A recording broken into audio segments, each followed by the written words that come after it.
خواب میں قربانی کا جانور دیکھنا، اونٹ دیکھنا، بکری دیکھنا، قربانی کا گوشت تقسیم کرنا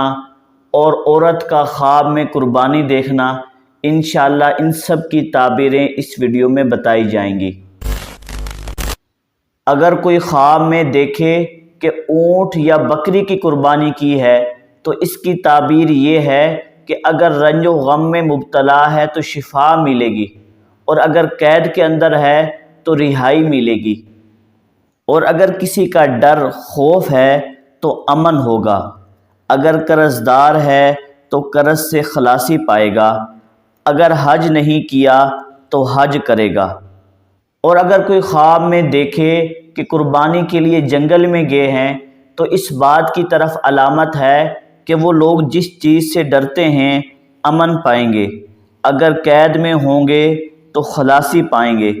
اور اگر تنگ دستی میں ہیں تو فراخی پائیں گے۔ اور اگر خواب میں دیکھے کہ قربانی کا گوشت لوگوں میں تقسیم کیا ہے تو اس بات کی طرف علامت ہے کہ وہاں مالدار شخص مرے گا اور اس کا مال تقسیم کرے گا۔ خواب میں قربانی دیکھنا بشارت ہے، اور اگر خواب میں عورت قربانی دیکھتی ہے تو اس بات کی طرف اشارہ ہے کہ اس کا نیک بیٹا پیدا ہوگا۔